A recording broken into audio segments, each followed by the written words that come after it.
Hello guys, welcome back to my channel. Today I will explain about the Charles law. If you are satisfied with this content, do like, share and subscribe my channel. First of all, we must know why we call this law as Charles law. जितने भी आप gaseous law पढ़ते हो, चाहे वो Boyle's law हो, Gay Lussac law हो, Charles law हो या एवोगाड्रो लॉ हो, इसकी naming according to the name of the scientist जिसने इस एक्सपेरिमेंट को परफॉर्म किया है, उसके नेम पे ये सारे लॉ रखे गए हैं। तो चार्ल्स लॉ को जो परफॉर्म किए थे वो चार्ल्स थे, ठीक है, जो साइंटिस्ट का नेम था वो चार्ल्स था। तो चार्ल्स लॉ जो है, it is a isobaric process. ये वैसा प्रोसेस होता है जिसमें प्रेशर कांस्टेंट होते हैं। तो pressure constant and number of moles of gas ये भी कांस्टेंट है। अब कोई भी गैसियस लॉ, सारे गैसियस लॉ आइडियल गैस से ही डील करते हैं। तो मैंने आपको प्रॉपरली डिफरेंस बताया हुआ है real gas and ideal gas में, इसके पहले वाले वीडियो में जब मैं बॉयल्स लॉ पढ़ा रहा था। अगर आप वो वाले वीडियो नहीं देखे हो तो सबसे पहले वो वीडियो जाके देखो, मैंने आई बटन में लिंक प्रोवाइड कर दिया है, ठीक है। तो it also deals with ideal gas. तो आइडियल गैस इक्वेशन लिखो, that is PV is equal to NRT. तो इट इज चार्ल्स लॉ एक आइसोबैरिक प्रोसेस है, इट मींस प्रेशर कांस्टेंट है, number of moles of gas भी constant है। तो यहां से आपको ये पता चल रहा है कि प्रेशर भी कांस्टेंट, नंबर ऑफ मोल्स भी कांस्टेंट एंड आर एक यूनिवर्सल गैस कांस्टेंट है, तो इट इज आल्सो कांस्टेंट। तो यहां से एक एक्सप्रेशन डिराइव होगा, that is V is equal to N R upon P into T. It means कि एन आर बाई पी ये ओवरऑल कांस्टेंट है। तो वॉल्यूम यहां से आप देख पा रहे हो, वॉल्यूम डायरेक्टली प्रोपोर्शनल है किसके, टेम्परेचर के। हम लिख सकते हैं वॉल्यूम डायरेक्टली प्रोपोर्शनल है टेम्परेचर के। तो इस इक्वेशन से हमें क्या समझ आता है कि जब आप टेम्परेचर को इंक्रीज करोगे तो वॉल्यूम ऑफ द गैस जिस भी कंटेनर में प्रेजेंट है वो इंक्रीज करेगा। अगर टेम्परेचर को आप डिक्रीज करोगे तो volume of the gas decrease करेगा। ऐसा कब होगा, at constant pressure, at constant pressure and number of moles. जब तुम प्रोपोर्शनल साइन हटाओगे तो एक इक्वेशन डिराइव होगा, that is V is equal to K into T. ये चार्ल्स लॉ की मैथमेटिकल इक्वेशन है, ठीक है। V is equal to K T. K proportionality constant है जो कि नंबर ऑफ मोल्स पे डिपेंड करता है, number of moles, pressure and unit of volume. तो ये इंपॉर्टेंट है, यहां से पूछ लिए जाते हैं कि किस पे डिपेंड करेगा। तो नंबर ऑफ मोल्स पे, प्रेशर पे एंड यूनिट ऑफ वॉल्यूम पे। चार्ल्स लॉ इंपॉर्टेंट है, एक constant pressure and fixed amount of gas. तो at constant pressure volume of the fixed amount of gas is directly proportional to temperature, जो कि आप ये यहां से देख सकते हो कि volume of the gas directly proportional है किसके, टेम्परेचर ऑफ द गैस के। हम लोग चार्ल्स लॉ में दो टर्म ना बहुत रैंडमली यूज करते हैं और वहां पे थोड़ा सा कंफ्यूजन क्रिएट होता है कि number of moles of gas constant, and कभी कभी हम लोग ये भी बोल देते हैं कि अमाउंट ऑफ गैस कांस्टेंट। तो देखो, number of moles of gas constant, amount of gas constant, ये कैसे ये टर्म रिलेटेड है। देखो, नंबर ऑफ मोल्स क्या होता है, weight of gas upon molecular weight of gas. तो number of moles of gas constant होने के लिए ये ओवरऑल टर्म कांस्टेंट होना जरूरी है। तो इसमें एक है वेट ऑफ गैस, एक है molecular weight of gas. Molecular weight of gas हमेशा कांस्टेंट होता है, किसी भी गैस का मॉलिक्यूलर वेट वो तो कांस्टेंट ही रहता है। लेकिन जो वेट हम गैस का लेते हैं कोई भी एक्सपेरिमेंट को परफॉर्म करने के लिए वो वेरी कर सकता है। लेकिन इस एक्सपेरिमेंट में हम पूरी all through out the experiment में जो भी हम अमाउंट ऑफ गैस ले रहे हैं, वेट ऑफ द गैस ले रहे हैं, उसको फिक्स रखना है। अगर हम 20 ग्राम ऑफ गैस से डील कर रहे हैं तो थ्रू आउट द एक्सपेरिमेंट हमको 20 ग्राम ही रखना है, उस amount of gas, wait of gas को इंक्रीज नहीं करना है। जब आप इस वेट को भी कांस्टेंट रखोगे और ये मास भी कांस्टेंट रखोगे तो नंबर ऑफ मोल्स कांस्टेंट रहेगा। फॉर एग्जांपल आप नाइट्रोजन गैस ले रहे हो, उसकी मॉलिक्यूलर वेट 28 है एंड जो एक्सपेरिमेंट में आप यूज कर रहे हो आप 56 ग्राम यूज कर रहे हो नाइट्रोजन गैस की, तो आप क्या कर रहे हो, इट मीन्स आप 2 मोल्स ऑफ गैस यूज कर रहे हो।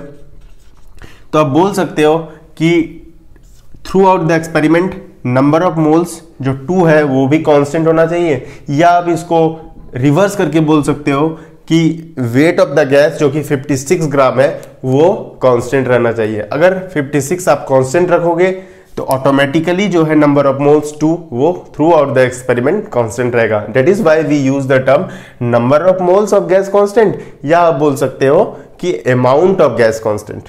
तो ये क्लियर हुआ होगा। Example of Charles law hot air balloon, कभी कभी क्वेश्चन पूछ लिया जाता है, तो ये एग्जाम्पल याद रखना कि हॉट एयर बैलून किस पे बेस्ड है, तो ये चार्ल्स लॉ पे बेस्ड है। तो इसमें क्या होता है, एलपीजी यूज की जाती है, ठीक है। तो जब एलपीजी को हम बर्न करते हैं, due to which surrounding gas जो है, सराउंडिंग गैस की टेम्परेचर जो है वो इंक्रीज हो जाती है।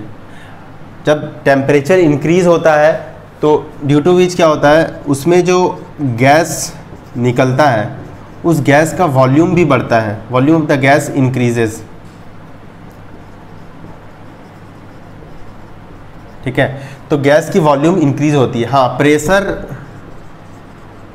Pressure and number of moles of gas इसको कांस्टेंट रखा जाता है।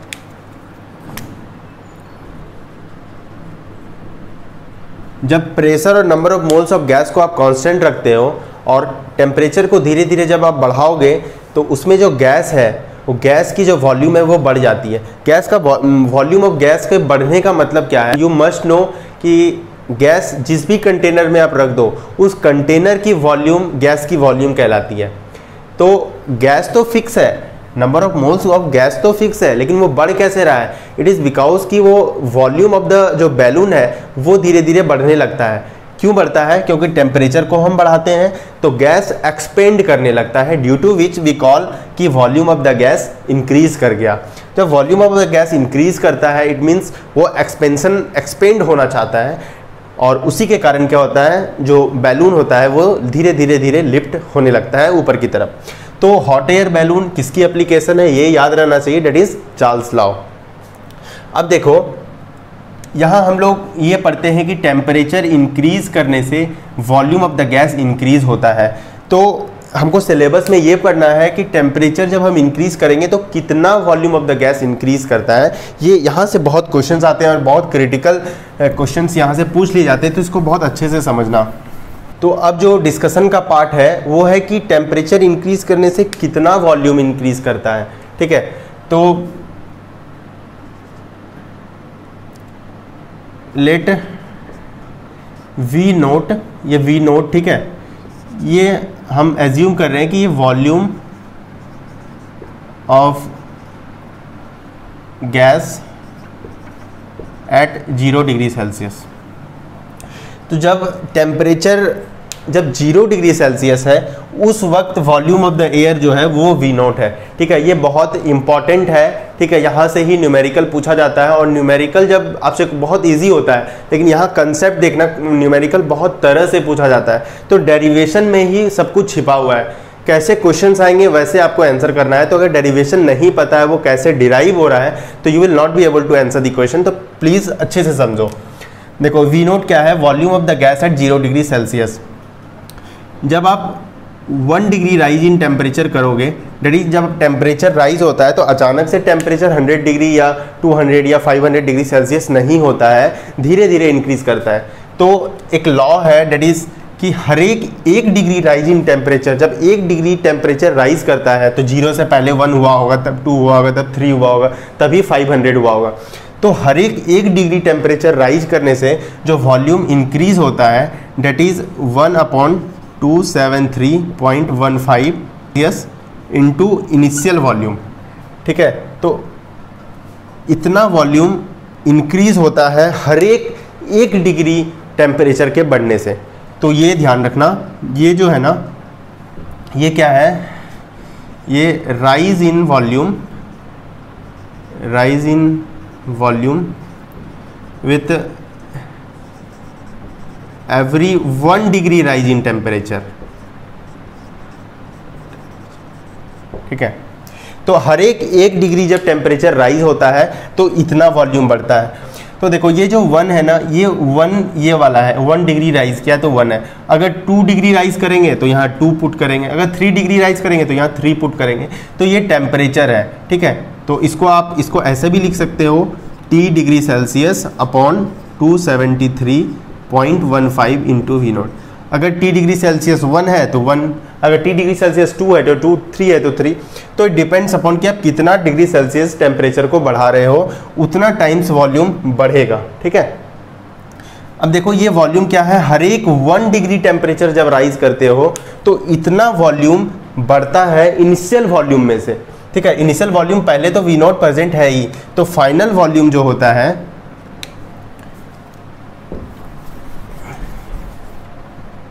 तो जो फाइनल वॉल्यूम होगा that is initial V nought present था और बढ़ा कितना, T upon 273.15 into initial volume. ठीक है, तो ये टोटल वॉल्यूम है। तो क्वेश्चन किसी भी तरह पूछा जा सकता है। अगर पूछा जाएगा कि 1 डिग्री टेम्परेचर राइज करने से कितना वॉल्यूम इंक्रीज करता है, तो ये हो जाएगा T upon 273.15 into V nought. और ओवरऑल इंक्रीज अब कितना है 1 डिग्री टेम्परेचर राइज करने के बाद, अब कितना वॉल्यूम है, तब आप उसको ऐड करोगे इनिशियल को प्लस दिस वन। ठीक है, तो ये था final volume after 1 degree rise in temperature, जिसको हम volume at T degree Celsius से भी डिनोट करते हैं। ठीक है, तो यहाँ से आप डेरिवेशन है डेट इज वी नोट को आप कॉमन लोगे, वी नोट यहाँ 1 अपॉन T अपॉन 273, ये सेल्सियस में है 0.15 इंटू वी नॉट। ठीक है, इसको और डिराइव करोगे तो ये हो जाएगा V nought 273.15 plus T upon 273.15। ठीक है, तो यहाँ से आप देख पा रहे हो कि जब कोई हम लोग सेल्सियस से जब केल्विन स्केल में टेम्परेचर को चेंज करते हैं तो सेल्सियस प्लस 273 करते हैं। तो यहाँ से आप देख पा रहे हो कि ये वाला जो टेम्परेचर, टोटल टेम्परेचर है, ये क्या है, केल्विन स्केल का टेम्परेचर है, केल्विन स्केल की टेम्परेचर है। ठीक है, तो हम इसको लिख सकते हैं ऐसे, डेट इज़ VT, ये वी नोट को इधर ले जाओ तो VT upon V nought is equal to क्या हो जाएगा, temperature at T degree Celsius जो कि केल्विन में है, upon temperature at 0 degree Celsius, क्योंकि 0 डिग्री सेल्सियस में कितना केल्विन होगा, 273.15। अगर आप 0 डिग्री सेल्सियस को केल्विन में बदलोगे तो वो क्या होगा, 273.15 प्लस 0 करोगे तो ये इतना ही केल्विन हो जाएगा। ठीक है, और अगर कोई भी T डिग्री सेल्सियस है उसको करोगे तो 273.15 प्लस T करते हो। तो ये ओवरऑल क्या है, temperature at temperature of the kelvin scale eight T degree Celsius, और ये temperature of the kelvin scale eight 0 degree Celsius. तो ये जो फाइनल एक्सप्रेशन आता है इसको याद रखो, that is VT upon V naught. VT क्या है, volume at temperature T degree Celsius, ये volume at 0 degree Celsius, temperature at T degree Celsius, temperature at 0 degree Celsius, और टेम्परेचर हमेशा किस में लेते हैं, केल्विन में लेते हैं। इतना याद रखो। ठीक है, अब एक चीज़ और, डेट इज इसको हम क्या बोल रहे हैं, केल्विन स्केल टेम्परेचर। इसी केल्विन स्केल टेम्परेचर को दूसरे नाम से भी जानते हैं, that is absolute temperature scale, absolute temperature scale. तो अगर आपको कहीं भी पूछता है कि एब्सोल्यूट टेम्परेचर स्केल निकालो, इट मीन्स वो आपसे पूछ रहा है केल्विन स्केल में टेम्परेचर। तो ये वाला जो है इसको याद रखो, that is the absolute temperature scale. तो आप यहाँ से देख पा रहे हो कि ये थी डेरिवेशन कि कैसे हर एक टेम्परेचर 1 डिग्री टेम्परेचर राइज करने से कितना volume of the gas increase करता है। ठीक है, अब एक ग्राफ है जो कि आपको पढ़ना है। एक ग्राफ भी बहुत इम्पॉर्टेंट है, उसको ध्यान से समझना। आप में क्या क्या चीज़ आपको याद रखना है, कहाँ से क्वेश्चंस पूछे जा सकते हैं, कहाँ से आपको कन्फ्यूज़न क्रिएट किया जाएगा, वो मैं आपको बता रहा हूँ। देखो, ये वॉल्यूम वर्सेस टेम्परेचर ग्राफ है। फर्स्ट ऑफ ऑल ये तो समझ लो, वॉल्यूम वर्सेस टेम्परेचर ग्राफ है। टेम्परेचर हमेशा याद रखना सेल्सियस स्केल में ही लेते हैं। टेम्परेचर हमेशा क्या लेंगे, सेल्सियस में। केल्विन भी दिया जा सकता है ऑप्शन में, वहाँ पे कंफ्यूज करने के लिए, तो प्लीज़ कंफ्यूज मत होना। चार्ल्स लॉ में याद रखना कि टेम्परेचर सेल्सियस स्केल में लिया जाता है। वहाँ से कंफ्यूज मत करना, जो बताए VT/V0 is equal to TT/T0, ये ओवरऑल टेम्परेचर है। एक्चुअली हम लोग सेल्सियस स्केल में ही 273 ऐड करते हैं ना, तो टेम्परेचर तो सेल्सियस स्केल में ही रहता है, लेकिन उसको जब हम न्यूमेरिकल के लिए उसको हम टेम्परेचर को केल्विन में कन्वर्ट करते हैं। ठीक है, ये 100 degree Celsius, 200 degree Celsius, 300 degree Celsius, ये -100, ये 0 डिग्री सेल्सियस, ये -200 डिग्री सेल्सियस, ये -300 डिग्री सेल्सियस। क्लियर। जब आप वॉल्यूम वर्सेस टेम्परेचर को प्लॉट करोगे then you will find a straight line graph. ठीक है, और ये कांस्टेंट प्रेशर P1 पे ऐसा प्लॉट आपको मिलता है, और जब इस प्लॉट को आप एक्सटेंड करोगे तो ये जाके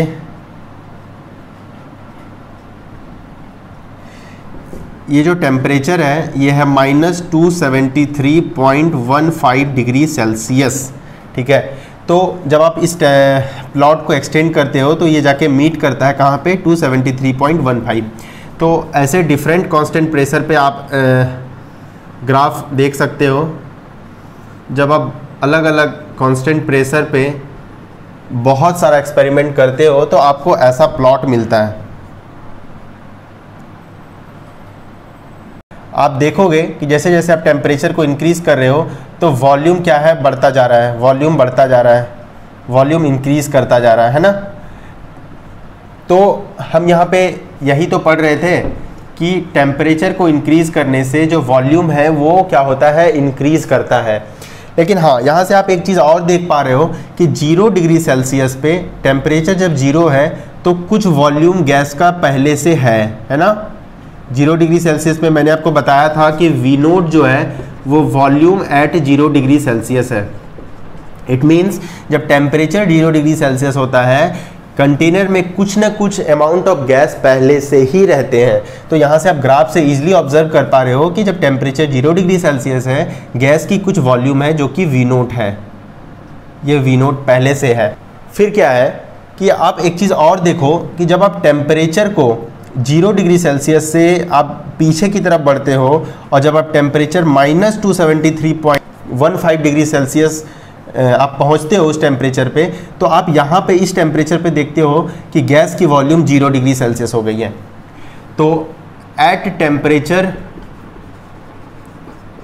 273.15 degree Celsius volume of the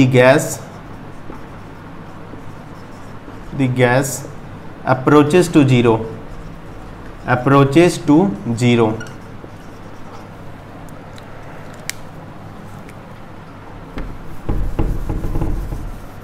यहाँ से आप क्लियरली आप देख पा रहे हो कि 273.15 डिग्री सेल्सियस पे वॉल्यूम ऑफ द गैस जो है पहले से जो प्रेजेंट है वो 0 हो गया है ना। 0 डिग्री सेल्सियस पे वॉल्यूम कुछ गैस का था, लेकिन -273.15 डिग्री सेल्सियस टेम्परेचर पे वॉल्यूम ऑफ द गैस क्या हो गया, 0 हो गया। वैसा टेम्परेचर, जिस टेम्परेचर पे वॉल्यूम ऑफ द गैस 0 हो जाए उसी टेम्परेचर को हम एब्सोल्यूट 0 टेम्परेचर बोलते हैं, एब्सोल्यूट 0 टेम्परेचर। ठीक है, देखो एब्सोल्यूट 0 टेम्परेचर कितना है, डेट इज -273.15 डिग्री सेल्सियस। ये एब्सोल्यूट 0 टेम्परेचर है। ये क्लियर हो रहा है। अब आप देखो यहां से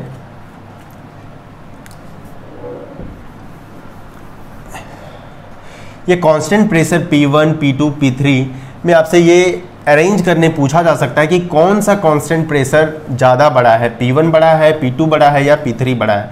तो आपको मैंने बताया था जब बॉयल्स लॉ पढ़ा रहा था कि सबसे पहले आप क्या करो, कोई काम नहीं करो, सबसे पहले आप इसकी इंक्लिनेशन एंगल ले लो। ये θ1 है, ये θ2 है और ये θ3 है। तब क्लियरली यहाँ पे देख पा रहे हो कि θ3 जो है वो ग्रेटर है θ2 से और θ2 ग्रेटर है θ1 से। जब आप PV is equal to NRT equation पढ़े तो देयर यू फाइंड कि PV is equal to NR/P into T। तो आप देखें कि NR/P कांस्टेंट था, तो ये θ3 जो है ये किसका वैल्यू देगा, ये NR/P3 का ही तो वैल्यू देगा, NR/P2 का ही तो वैल्यू देगा और ये NR/P1 का ही तो वैल्यू देगा। तो आप देखो कि NR/P3 बड़ा है किससे, NR/P2 से। तो आप ये चीज़ बाय P2 से, इसका मतलब इससे आप ये नहीं एज्यूम कर सकते कि P3 बड़ा है P2 से। देखो अब यहाँ समझो, जब ये ओवरऑल टर्म इस टर्म से बड़ा है, इट मीन्स कि जो P3 है ये P3 छोटा है P2 से। 3 क्या है, छोटा है P2 से और P2 छोटा किससे होगा, P1 से। तो ये वाला थोड़ा याद रखना, P3 less than P2 and P2 is less than P1। ठीक है, तो ये ग्राफ बहुत इंपॉर्टेंट ग्राफ है। इस ग्राफ में हम लोग क्या क्या देखें कि टेम्परेचर सेल्सियस स्केल में ले, डिफरेंट कांस्टेंट प्रेशर पे जो हमको स्ट्रेट लाइन मिलता है that is called as the isobar. फिर हम लोग ये भी देखें कि at 0 degree Celsius temperature volume of the gas कुछ होता है। जब हम टेम्परेचर धीरे धीरे इंक्रीज करते हैं तो volume of the gas increase करती है। जब 0 डिग्री से टेम्परेचर हम बहुत कम कर देते हैं डेट इज़ -273.15 डिग्री सेल्सियस, तभी वॉल्यूम ऑफ द गैस 0 हो सकता है, जो कि फिजिबल एक्चुअली ऐसा है नहीं, ऐसा कभी हो प्रैक्टिकली ऐसा होता नहीं है, लेकिन हम लोग को पढ़ना है, ये एजम्पशन है। तो एब्सोल्यूट 0 टेम्परेचर वैसा टेम्परेचर है at which volume of the gas approaches to 0। उसके बाद हम लोग ये भी देखें कि कौन सा कांस्टेंट प्रेशर बड़ा है या कौन सा कांस्टेंट प्रेशर छोटा है। उसके लिए हम लोग ने थीटा लिया, सबका स्लोप लिया, और स्लोप किसका वैल्यू देता है, कांस्टेंट का। NR/P3 कांस्टेंट है। From there we find out कि P3 less than P2 and P2 is less than P1 means P1 is greater than P2 and P3। तो this is all about Charles law.